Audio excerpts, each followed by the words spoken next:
नमस्ते दोस्तों, एक नाच गीत लेके आए हैं। बहुत अच्छा, अगर अच्छा लगे लाइक कीजिए, सब्सक्राइब कीजिए, कमेंट बॉक्स में जरूर बताना। निबिया बैरन हवा चलाई राजा कैसे को मिलना हुआ रे।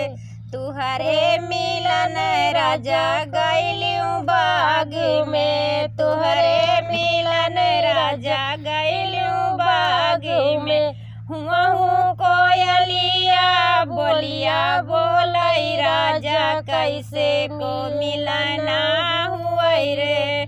निबिया बैरन हवा चलाई राजा कैसे को मिलना हुआ रे। तुहरे मिलन राजा गैलू ताल पे, तुहरे मिलन राजा गैलू ताल पे।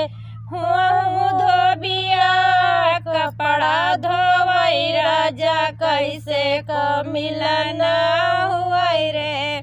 निबिया बैरन हवा चलाई राजा कैसे को मिलना हुआ रे। तुहरे मिलन राजा गैलू भुवन पे, तुहरे मिलन राजा गैलू भुवन पे।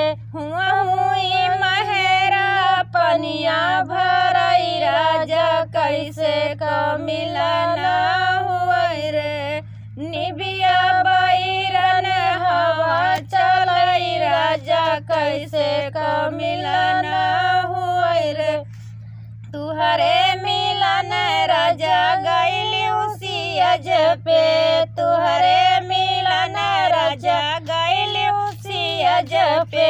हुआ सवतिया झगड़ा करई राजा कैसे को मिलना हुआ रे। निबिया बैरन हवा चलाई राजा कैसे को मिलना हुआ रे।